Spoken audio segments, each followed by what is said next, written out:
नमस्कार मेरे प्यारे बच्चों, PNS memorial school online classes में मैं पूजा सिंह आपका हार्दिक स्वागत करती हूँ। कैसे हो मेरे प्यारे बच्चों? और आप लोग अपनी पढ़ाई को खूब अच्छे से, खूब लगन से, खूब मन से करो। और ये करते हुए हम लोग पहुँच रहे हैं जो आपका हरिवंश राय बच्चन की कविता है। हरिवंश राय बच्चन की जो कविता है बच्चों, पथ की पहचान। पूर्व चलने के बटोही बाट की पहचान कर ले, पुस्तकों में है नहीं छापी गई इसकी कहानी।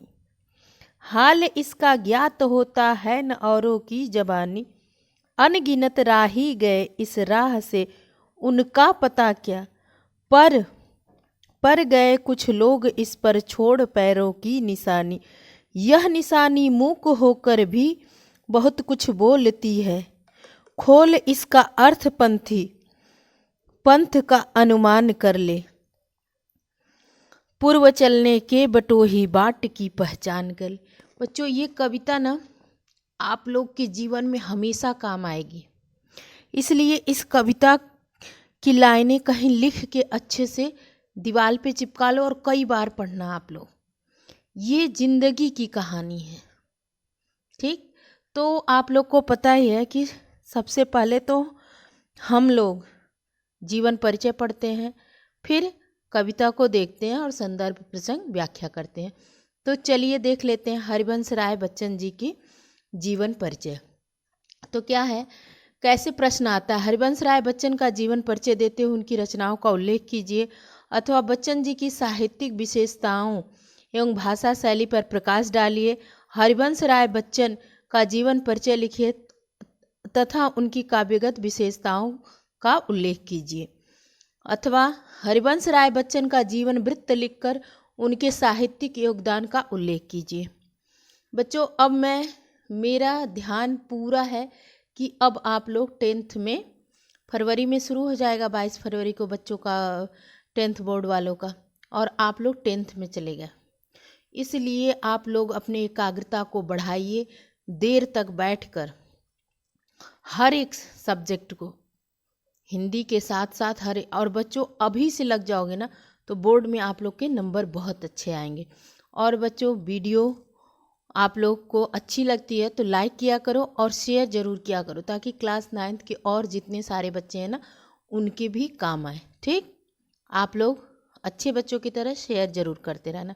तो चलिए, जीवन परिचय हेडिंग डाल लीजिए और लिख लीजिए कि श्री हरिवंश राय बच्चन का जन्म प्रयाग में सन 1907 ईस्वी में हुआ था। 27 नवंबर 1907 ईस्वी को हुआ था। अपनी प्रारंभिक शिक्षा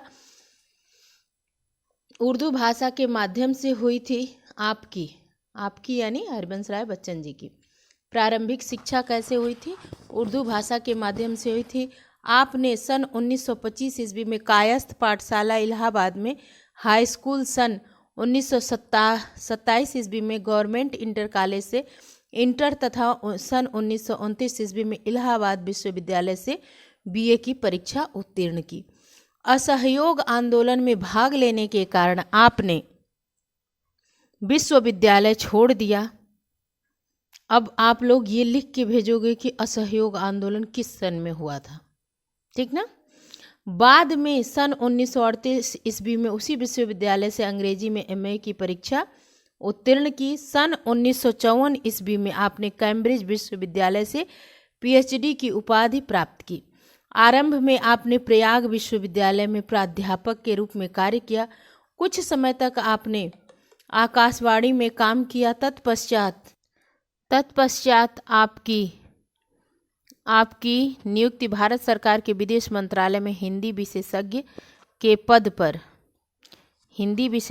पद पर हुई और वहीं से अवकाश ग्रहण किया। आप सन 1965 ईस्वी में राज्यसभा के सदस्य मनोनीत हुए। साहित्य और कविता के प्रति आपकी रुचि बचपन से ही थी। सन 1923 ईस्वी में आपकी रचना मधुशाला के प्रकाशन ने आपको कीर्ति के शिखर पर पहुंचा दिया। आपकी साहित्यिक सेवाओं के लिए सन 1976 ईस्वी में भारत सरकार द्वारा उन्हें पद्म भूषण की उपाधि से सम्मानित किया गया। आपका शरीरांत सन 2003 ईस्वी में हो गया। आपकी रचनाएं, मतलब हरिवंश राय बच्चन जी की रचनाएं देख लेते हैं। बच्चन जी की प्रमुख रचनाएं निम्नलिखित हैं: मधुशाला, मधुबाला, मधुकलश, निशा निमंत्रण, प्रणय, प्रणय पत्रिका, एकांत संगीत, मिलय, मिलन यामिनी, सतरंगिणी। यही सतरंगिणी और सतरंगिणी जो है, यही आप लोग की, इसी से ये कविता ली गई है, पथ की पहचान। दो चट्टानें काव्य ग्रंथ के लिए आपको साहित्य अकादमी पुरस्कार प्रदान किया गया। काव्यगत सौंदर्य लिख लीजिए या काव्यगत विशेषताएं। बच्चन जी उत्तर छायावादी काल के आस्थावादी कवि हैं। उत्तर छायावादी काल के आस्थावादी कवि हैं। आपकी कविताओं में भावनाओं की स्वाभाविक अभिव्यक्ति हुई है। आपकी कविता में प्रेम के संयोग वियोग जन भावपूर्ण चित्र अंकित हैं। प्रेम के अतिरिक्त जीवन के अन्य संदर्भों में निराशा की भाषा देखने को मिलती है। विद्रोह का स्वर भी कहीं कहीं आपकी कविताओं में मिलता है। आपकी पूर्ववर्ती रचनाओं में वैयक्तिकता है तो परवर्ती रचनाओं में जनजीवन का व्यापक चित्रण है। वैचारिक क्रांति, मानवीय संवेदना और व्यंग दंश से पूर्ण आपके काव्य ने हिंदी कविता को नई दिशा प्रदान की है। बच्चन जी की भाषा साहित्यिक होते हुए भी बोलचाल की भाषा से अधिक निकट है। आपकी भाषा सरल व सरस है। आपने लोकगीतों और मुक्तक छंदों की रचना की है। अपनी गेयता, सरलता, सरसता और खुलेपन के कारण आपके गीत बहुत ही पसंद किए जाते हैं। साहित्य में स्थान, निस्संदेह लोकगीतों की धुन में गीतों की रचना करके बच्चन जी ने अत्यधिक लोकप्रियता प्राप्त की है। हिंदी साहित्य में हालावाद के स्थापक के रूप में आपका जो स्थान बहुत ही महत्वपूर्ण है। ठीक है, चलिए बच्चों, अब हम लोग ये देख लेते हैं कि बच्चन जी की जो ये कविता है पथ की पहचान, इसमें जीवन पथ की पहचान के लिए प्रेरित करने का प्रयास किया है। वे कहना क्या चाहते हैं कि हमारे सामने जो चुनौतियां आती हैं उनका मुकाबला हमें स्वयं के विवेक से करना पड़ता है। पथ की पहचान कविता बहुत सरल ढंग से क्या करती है, पाठक को सचेत करती है, यानी हमको आपको सचेत करती है। तो चलिए हम लोग देख लेते हैं कविता। चलिए हम लोग देखते हैं कि कैसे कविता का अर्थ समझते हैं, फिर आगे देखते हैं। तो पुस्तकों में है नहीं छापी गई इसकी कहानी, हाल इसका ज्ञात होता है न औरों की जबानी। अनगिनत राही गए इस राह से उनका पता क्या, पर गए कुछ लोग इस पर छोड़ पैरों की निशानी। यह निशानी मूक होकर भी बहुत कुछ बोलती है, खोल इसका अर्थ पंथी पंथ का अनुमान कर ले, पूर्व चलने के बटोही बाट की पहचान कर ले। मतलब जिस रास्ते से हम चलते हैं, कवि न कह रहे हैं कि जिस जीवन की सच्चाई की बात कर रहे हैं। जीवन में बच्चों अब आप लोग 9th से 10th में जा रहे हो, 9th का अंतिम चरण आप लोग का इस क्लास का चल रहा है। तो अब आप लोग को जीवन में क्या बनना है, क्या करना है, इसकी आप लोग को अपना सोच लेना है। क्योंकि ज़िंदगी जो है ना बच्चों, जब देखो कोई एक रास्ता, कोई डॉक्टर बनना चाहता है, कोई इंजीनियर बनना चाहता है, कोई कुछ नहीं करना चाहता है, कोई दुकान ही करना चाहता है। मतलब डॉक्टर इंजीनियर के अलावा बहुत सारे पद हैं। कोई अध्यापक बनना चाहता है, कोई भी जो रास्ता, तो पहले ही सोच विचार कर अपना लक्ष्य चुन लो आप लोग। क्योंकि जब चलोगे ना उस लाइन पे, जैसे मान लो डॉक्टर के लिए 13 घंटे 14 घंटे पढ़ते हैं सब लोग।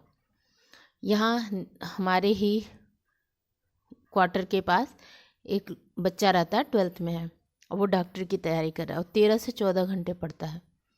बच्चों अपने से 4:10 पे उठ जाता है और रात को 1 बजे तक पढ़ता है।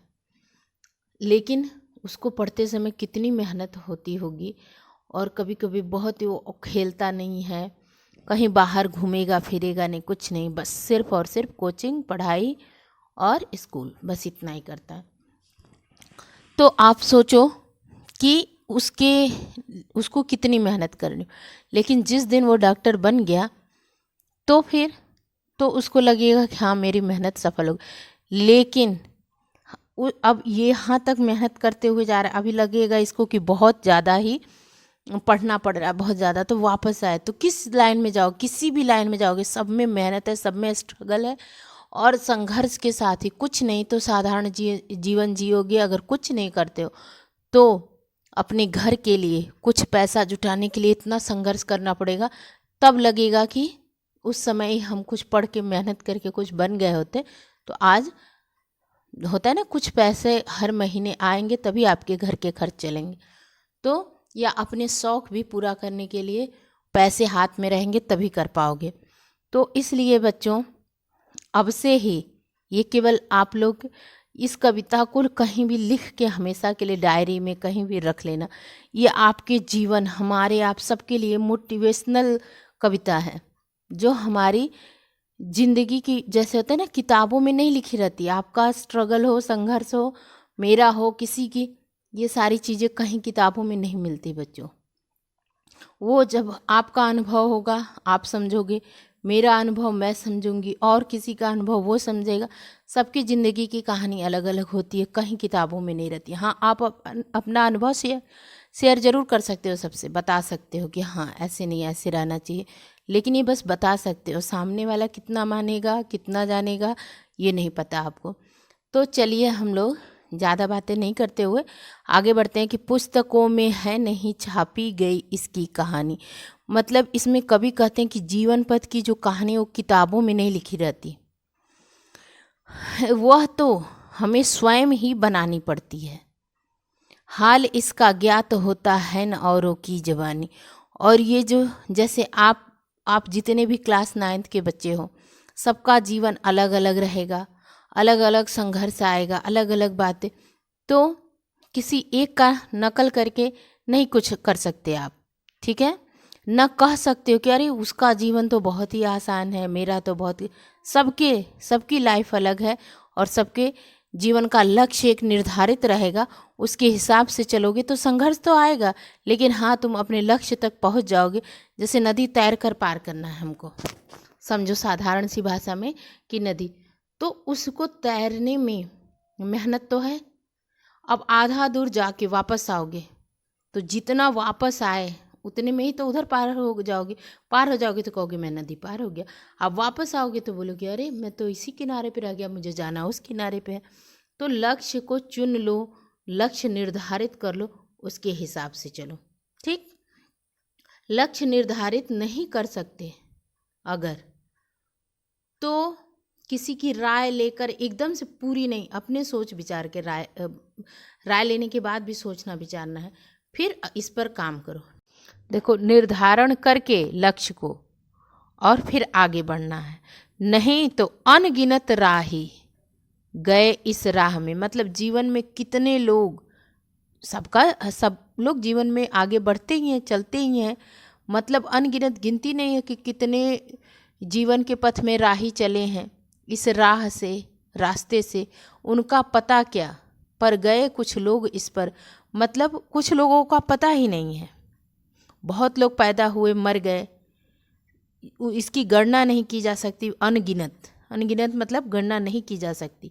लेकिन पर गए कुछ लोग इस पर छोड़ पैरों के। परंतु कुछ ऐसे कर्मवीर भी यहाँ जन्मे हैं जो अपने पद चिन्ह, पैरों की निशानी मौन भाषा में छोड़ गए। उनके यह निशानी मुँह को होकर, मौन भाषा में मतलब छोड़कर कुछ बोलती हैं। जैसे बच्चों ना, बहुत लोगों की ज़िंदगी की कहानी, जैसे एक से एक कर्मठी पुरुष रहते हैं, महापुरुष ना, वो अपना विचार करके अपने कार्य में जुट कर उस कार्य में सफलता पाने के लिए काम करते ही रहते हैं। तो उनका खोल इसका अर्थ पंथ का अनुमान कर ले, वो सारी बातें जो है उन राहगीर से प्रेरणा ले सकते हो। मतलब आप लोग 9th में हो, 10th में कैसा हो सकता है कैसे परसेंटेज अपना अच्छा ला सकते हो, इसके आगे की पढ़ाई कैसे कर सकते हो, आगे कैसे क्या बन सकते हो, इसकी प्रेरणा किसी सफल व्यक्ति से ले सकते हो। लेकिन प्रेरणा ले सकते हो, चलोगे तो कठिनाई उतनी ही। जैसे होता है मैथ का क्वेश्चन एग्ज़ाम में सबको ही समझ लोगे, टीचर से समझ लोगे, ठीक है। हो सकता है आपके दोस्त में से किसी को ज़्यादा अच्छे से आ गया हो, वो समझा दे, लेकिन सॉल्व तो आपको ही करना पड़ेगा, है ना। वो जब खुद से ही मल्टीप्लिकेशन, आपको कुछ भी खुद ही करना पड़ेगा, अपने से ही आपको टेबल याद करना पड़े। तो वैसे ही जिंदगी की भी कहानी है बच्चों सबकी। तो चलिए अब संदर्भ प्रसंग व्याख्या देख लेते हैं। मतलब राह में चलने से पूर्व चलने के बटोही बाट की पहचान। मतलब क्या है, पूर्व चलने से पूर्व पहले बटोही कौन होता है, राहगीर। और बाट मतलब रास्ता, तो रास्ते की पहचान कर लो, आप कर लो, हम कर लें, सब लोग। एक ये हमको प्रेरणा देने वाली कविता है हरिवंश राय बच्चन जी की, ठीक है। तो चलिए संदर्भ प्रसंग व्याख्या देख लेते हैं। प्रस्तुत पद्यांश हमारी पाठ्य पुस्तक हिंदी काव्य में हरिवंश राय बच्चन की कविता पथ की पहचान से उद्धृत है। प्रसंग देख लीजिए कि इसमें कवि कहना चाहता है या कवि कहता है। क्या कहता है कवि, क्या कहता है इसमें? कवि चाहता है कि हमें कोई भी कार्य सोच विचार कर करना चाहिए। लक्ष्य चुन लेने के बाद उस काम की कठिनाइयों से नहीं घबराना चाहिए। व्याख्या लिख लीजिए आप लोग कि कवि कहता है कि हमारे जीवन की कहानी पुस्तकों में नहीं लिखी होती, वह तो हमें स्वयं ही बनानी पड़ती है। दूसरे लोगों के कथन के अनुसार भी हम अपने जीवन का लक्ष्य निर्धारित नहीं कर सकते। इसका निर्धारण हमें स्वयं ही करना पड़ेगा। इस संसार में अनेक लोग पैदा हुए और मर गए। उन सब की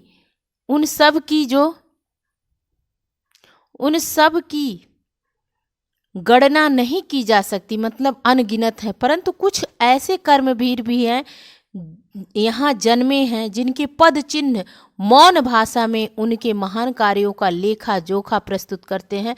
उन सभी कर्मठ महापुरुषों ने अपने काम करने से पहले खूब सोच विचार किया और फिर जी जान से अपने कार्य में जुटकर सफलता प्राप्त की। अतः हे राहगीर, उनसे प्रेरणा ग्रहण कर अपना मार्ग निश्चित कर ले और तब उस पर चलना शुरू कर। काव्य सौंदर्य लिख लीजिए। भाषा सरल तथा खड़ी बोली है। शैली आपकी गीत शैली है, गाकर, आप लोग भी गाकर घर पे पढ़िएगा इसको। रस शांत है, अलंकार विरोधाभास है। चलिए अब दूसरा जो पैराग्राफ है उसको देख लेते हैं, जो हमारी अगली लाइनें। यह बुरा है या कि अच्छा, व्यर्थ दिन इस पर बिताना, तब अब असंभव छोड़ यह पथ दूसरे पर पग बढ़ाना। तू इसे अच्छा समझ, यात्रा सरल इससे बनेगी। सोच मत केवल तुझे ही, यह पड़ा मन में बिठाना। हर सफल पंथी यही विश्वास ले, इस पर बढ़ा है तू इसी पर आज अपने चित्त का अवधान कर ले। पूर्व चलने के बटोही बाट की पहचान कर ले। जब आप लोग रास्ता लक्ष्य चुन लोगे और उस पर आगे बढ़ोगे ना, तो उसके बाद यह सोचना कि यह रास्ता अच्छा है कि बुरा, तो व्यर्थ दिन इस पर बिताना। मतलब आप लोग सोच लीजिए कि क्या बनना है, पुलिस बनना है, इंस्पेक्टर बनना है, टीचर बनना है, डॉक्टर बनना है, इंजीनियर, जो भी आप लोग के लिए तो यही है। हमारे जीवन की अलग है, आपके जीवन, कहीं ना सबके जीवन की कहानी अलग है। तो आप जब सोच लिए, अब उसके बाद यह बुरा है कि यह अच्छा है, वो ये बन रहा है, उसके जैसा मुझे बनना, तो ये दिन बिताना होगा व्यर्थ, फालतू में, ठीक है। तो पहले विवेकपूर्ण कार्य का चुनाव करिए। कोई भी काम है, जैसे आप 9th में हो तो 9th के लिए आपको लगना है, पढ़ना है, समझना है अच्छे से। अब ये नहीं कि ये क्या वो, इसमें व्यर्थ दिन बिताना नहीं है कि क्या अच्छा है क्या। अब असंभव छोड़ यह पथ दूसरे पर पग बढ़ाना। अब जब एक बार कोई भी मार्ग चुन लिए, क्या बनना है, उस को असंभव छोड़ नहीं नहीं मुझसे नहीं होगा, क्योंकि मेहनत तो करनी पड़ेगी। तो मेहनत से भागोगे और उस पथ को, उस रास्ते को छोड़कर दूसरे पर पग बढ़ाओगे, दूसरे पर अपना दूसरा रास्ता चुनोगे। तू इसे अच्छा समझ, यात्रा सरल इससे बनेगी, सोच मत केवल तुझे ही यह। अब देखो, जब दूसरे रास्ते पर जाओगे तो भी उतनी ही मेहनत है। आज तुम सोचोगे कि वो रास्ता जो मैं चुना हूँ ये नहीं अच्छा है, जो दूसरा चुना है वो अच्छा है, तो नहीं, इससे, क्योंकि जो भी जो